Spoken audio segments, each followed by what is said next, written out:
They say that time heals all wounds. I suppose in some ways it does, but it doesn't erase the memories. I was an abused child.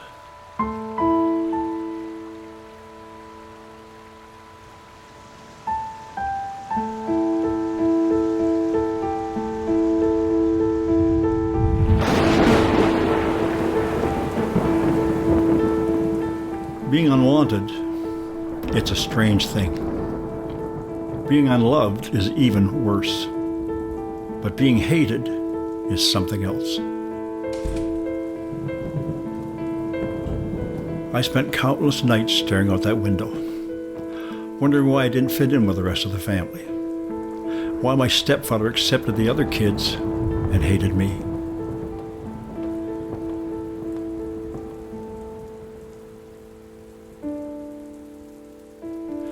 To say he hated me doesn't seem enough. He loathed me, and all I could do is wait. Please, no.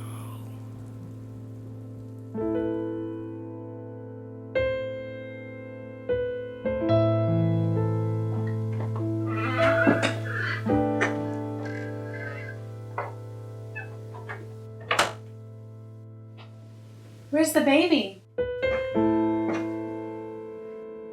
Growing up, I'd heard the story of how my own mother left me out in the cold as a baby to die.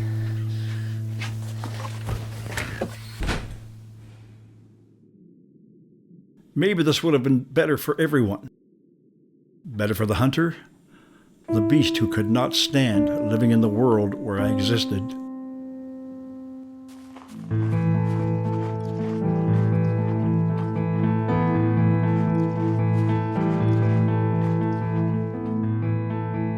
And better for her, the poor mother struggling to raise her other kids, who was cursed the moment I was conceived.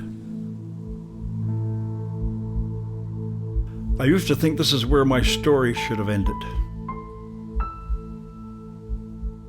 I guess someone had other plans for me.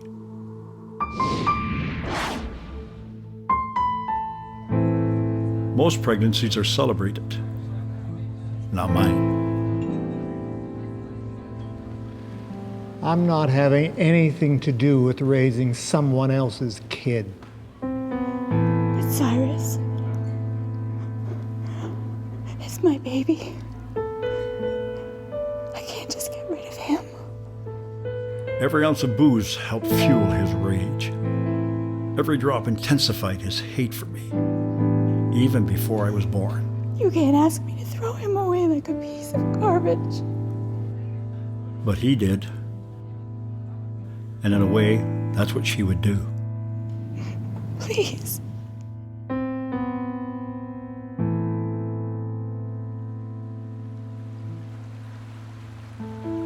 Although I was surrounded by my half-brothers and sisters, I always seemed to find myself alone, a true outcast. I knew there was no place for me in this world. There was no place and no one I could run to. Somehow I always returned home. And while the rest of the family would eat together, I had to wait alone until someone would sneak me some food while the old man wasn't looking. I'm gonna buy you some food. Thanks.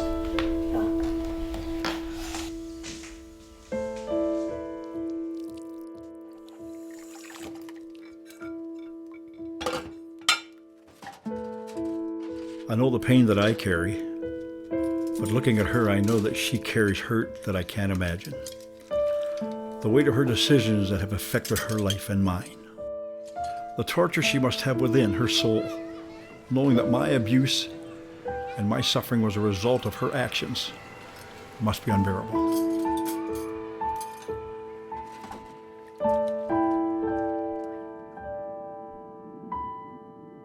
I know that she loved me, but she could never show it. If the old man ever caught her showing me affection, it would be fatal. Mom? I didn't realize until later that his hate for me was his way of punishing her. I was the whip he used to torture her.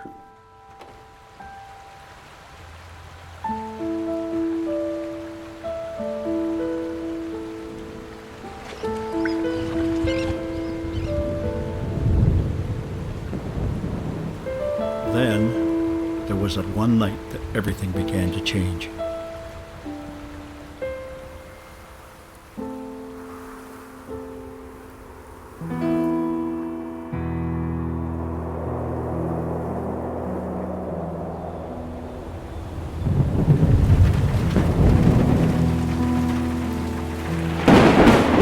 Brought you some food. Thanks. Not much. I know. Watching the storm? Yeah. Watching the angry storm seemed very familiar. The rage and intensity of the wind and the rain reminded me of the old man. It's really storming. Look at the lightning. I was nothing, just a piece of garbage that would be swept away by the fierce power of absolute hate. Watching the storm felt like I was watching my very future taking place before me.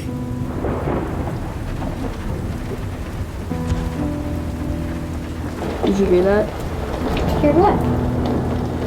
The old man. He's coming. I didn't hear anything. Like all good prey, I knew the sound of my predator.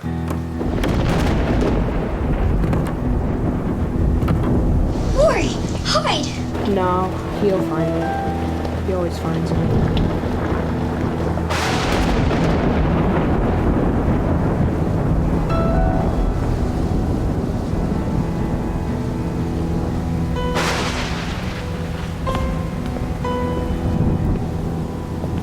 I hate you so much.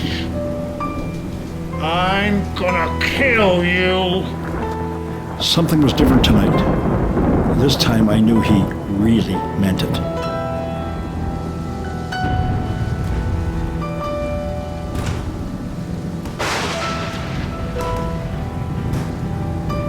I was always the one beaten. Dad, no, stop it! You're gonna kill him! As I watched Mark pleading for me, I wonder what witnessing the violence on me did to him and my other brothers and sisters. I'm really gonna kill you.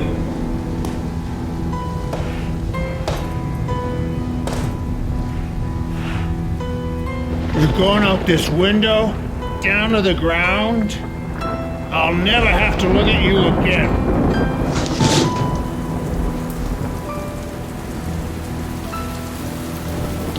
No, stop it! You're gonna kill him! As I held on to the old man to keep from falling to certain death, I wondered what it would be like. What would it feel like? Could this be the freedom I'd longed for? If he dropped me, would I be free from pain? Or would there be just more pain?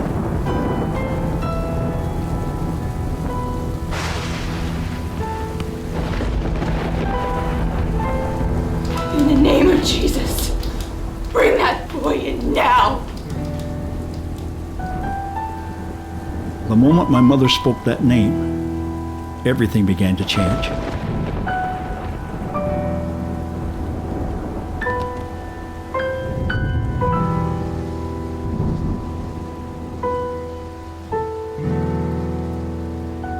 Someone must have had another plan for me.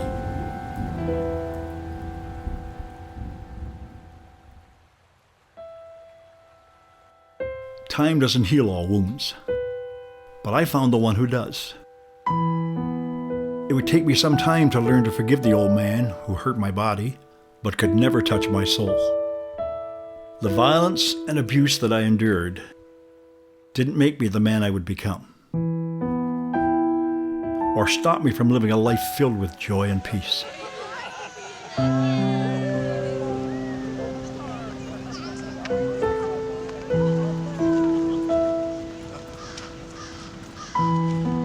I may have been born into a world of rejection and hate, but I didn't stay there.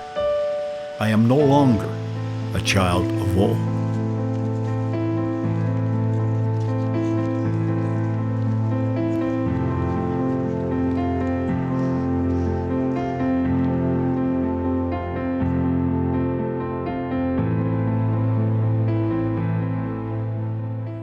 I'm Maury Blair, and what you have seen on this movie is just some of the different aspects of my life as a child. And I want just to share a few more things with you The number one thing I would say to you today, if you have been a victim of child abuse like I was, the experts told me that I should have been an imbecile, a convict, a drug addict, a suicide statistic, or at least an abuser of children. And I am none of those things today because I took the mask off and dealt with the issues of my life. The first thing I did was I turned toward God. And when I turned toward God, He met my need and began to change my life around. I'm not talking religion, I'm talking about a relationship that was provided for you and I through the death and the resurrection of Jesus Christ, who's at the Father's right hand. And He says, come unto me, all you that are heavy laden, and I'll give you rest. And that's what I did. I came to Him. I took the mask off. And then I realized I have got to deal with these issues of anger and violence and pain. And I brought them to God. And with God's help, and with certain people that came into my life, I discovered that it takes God, time, and people. And Maury Blair's life was completely turned around. I'm no longer a victim. I'm a survivor of child abuse today and enjoying my life to the fullest. Let me encourage you today. Take the mask off. Turn to Jesus. Get the help you need. And please contact me. I would be glad to get back to you and help you in any way I can to see your life turned around just as mine was. Not religion, but a relationship with Jesus Christ. Don't let your vicious, hopeless past destroy your future. Put your trust in the living God. God bless you.